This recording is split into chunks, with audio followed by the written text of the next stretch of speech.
IPL ಬಗೆಗಿನ interesting ಸುದ್ದಿಗಳನ್ನು ಈ ವಿಡಿಯೋದಲ್ಲಿ ಹೇಳ್ತೇನೆ. ನಾನು ಶಾಂತ. ನೀವು ಸುದ್ದಿಯಾನದ ಸಬ್ಸ್ಕ್ರೈಬರ್ ಆಗೋದಕ್ಕೆ ಮರಿಬೇಡಿ.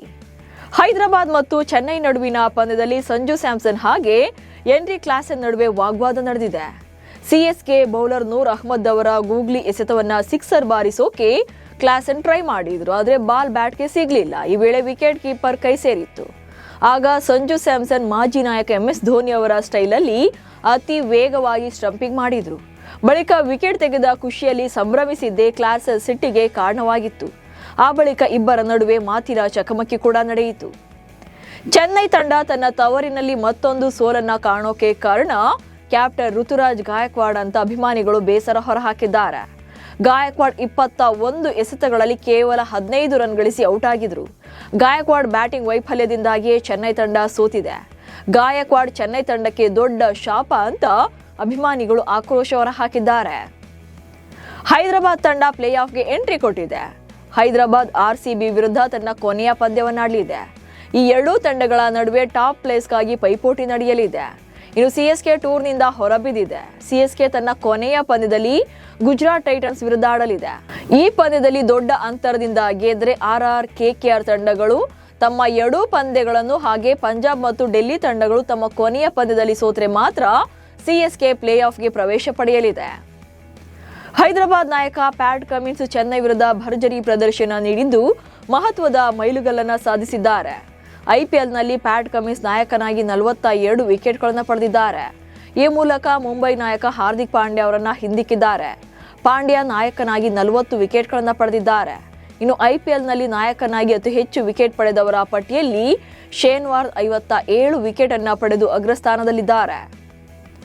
ರಾಜಸ್ಥಾನ ರಾಯಲ್ಸ್ನ ಬ್ಯಾಟಿಂಗ್ ಬೆನ್ನೆಲುಬಾಗಿರುವಂತಹ ವೈಭವ್ ಸೂರ್ಯವಂಶಿ ಅದ್ಭುತ ಪ್ರದರ್ಶನ ನೀಡಿದ್ದಾರೆ.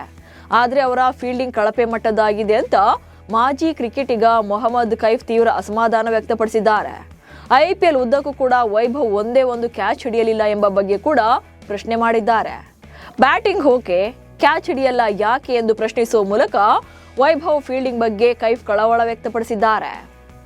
ವೈಭವ್ ಸೂರ್ಯವಂಶಿ IPL ಆವೃತ್ತಿಯೊಂದರಲ್ಲಿ ಅತ್ಯಧಿಕ ಸಿಕ್ಸರ್ ಸಿಡಿಸಿದ ಭಾರತೀಯ ಬ್ಯಾಟರ್ ಎನಿಸಿಕೊಂಡಿದ್ದಾರೆ.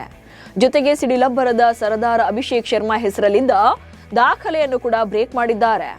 2024ರ IPL ಸೀಸನ್ನಲ್ಲಿ ಸನ್ ರೈಸರ್ಸ್ ಹೈದರಾಬಾದ್ ಪರ 16 ಇನ್ನಿಂಗ್ಸ್ ಆಡಿದ ಅಭಿಷೇಕ್ ಶರ್ಮಾ 42 ಸಿಕ್ಸರ್ ಬಾರಿಸಿದ್ರು.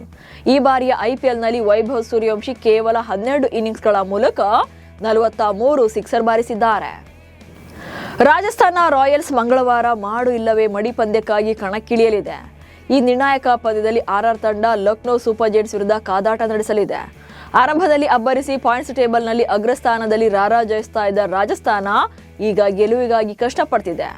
ಲಕ್ನೋ ವಿರುದ್ಧ ಗೆದ್ರೆ ಮಾತ್ರ ರಾಜಸ್ಥಾನದ ಪ್ಲೇ ಆಫ್ ಕನಸನ್ನ ಕಾಣಬಹುದು. ಈ IPL ಆವೃತ್ತಿಯಲ್ಲಿ 13 ಪಂದ್ಯಗಳನ್ನಾಡಿರುವ RCB ಬೌಲರ್ ಭುವನೇಶ್ವರ್ ಕುಮಾರ್ 24 ವಿಕೆಟ್ಗಳನ್ನು ಪಡೆದಿದ್ದಾರೆ.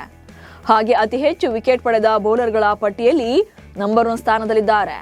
ಭುವನೇಶ್ವರ್ ಕುಮಾರ್ ಇದೇ ಪ್ರದರ್ಶನ ಉಳಿದ ಪಂದ್ಯಗಳು ಮುಂದುವರಿಸಿದರೆ ಒಂದೇ ಆವೃತ್ತಿಯಲ್ಲಿ ಅತಿ ಹೆಚ್ಚು ವಿಕೆಟ್ ಪಡೆದ ದಾಖಲೆ ಮಾಡಬಹುದು. ಸೀಸನ್ 1ರಲ್ಲಿ ಅತಿ ಹೆಚ್ಚು ವಿಕೆಟ್ ಪಡೆದ ದಾಖಲೆ ಹರ್ಷಲ್ ಪಟೇಲ್ ಹಾಗೆ ಡ್ವೇನ್ ಬ್ರಾವೋ ಅವರ ಹೆಸರಲ್ಲಿದೆ. 2013ರಲ್ಲಿ ಬ್ರಾವೋ ಹಾಗೆ 2021ರಲ್ಲಿ ಹರ್ಷಲ್ ಪಟೇಲ್ ತಲಾ 32 ವಿಕೆಟ್ಗಳನ್ನು ಬೇಟೆಯಾಡಿದ್ರು.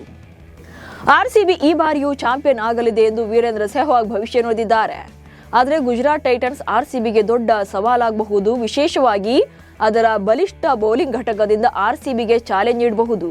ಆದರೂ ಕೂಡ RCB ಆಡ್ತಾ ಇರುವಂತಹ ರೀತಿಯನ್ನ ನೋಡಿದ್ರೆ ಈ ವರ್ಷ ಕೂಡ ಅವರೇ ಟ್ರೋಫಿಯನ್ನ ಗೆಲ್ಲುತ್ತಾರೆ ಎನಿಸುತ್ತೆ ಅಂತ ಸೆಹ್ವಾಗ್ ಭವಿಷ್ಯ ನುಡಿದಿದ್ದಾರೆ. ಅಫ್ಘಾನಿಸ್ತಾನ ಸರಣಿಗಾಗಿ ಭಾರತೀಯ ಆಯ್ಕೆ ಸಮಿತಿ ಸಭೆ ಸೇರಲಿದ್ದು ಟೀಂ ಇಂಡಿಯಾದ ಉಪನಾಯಕ ರಿಷಬ್ ಪಂತ್ ಅವರ ಭವಿಷ್ಯದ ಬಗ್ಗೆ ನಿರ್ಧಾರ ಕೈಗೊಳ್ಳುವಂತಹ ಸಾಧ್ಯತೆ ಇದೆ. ಪಂತ್ ಟೆಸ್ಟ್ ಸ್ವರೂಪದಲ್ಲಿ ಟೀಂ ಇಂಡಿಯಾದ ಮ್ಯಾಚ್ ವಿನ್ನರ್ ಅಂತ BCCI ಪರಿಗಣಿಸಿದೆ. ಅವರನ್ನ ತಂಡದಿಂದ ಕೈ ಬಿಡ್ತಾ ಇಲ್ಲ. ಆದರೆ ಉಪನಾಯಕನ ಸ್ಥಾನದಿಂದ ಪಂತ್ರನ್ನ ಕೆಳಗಿಳಿಸಬಹುದು ಎನ್ನಲಾಗಿದೆ. ನಾಯಕತ್ವದ ಹೆಚ್ಚುವರಿ ಒತ್ತಡವನ್ನ ಕಡಿಮೆ ಮಾಡಲು ಹಾಗೆ ಬ್ಯಾಟಿಂಗ್ ಮೇಲೆ ಮಾತ್ರ ಫೋಕಸ್ ಮಾಡಲು BCCI ಈ ರೀತಿಯ ನಿರ್ಧಾರವನ್ನ ತೆಗೆದುಕೊಳ್ಳಬಹುದು. ಇವೆಷ್ಟು ಇವತ್ತಿನ IPL ಬಗೆಗಿನ ಸುದ್ದಿಗಳು. ನಮಸ್ಕಾರ.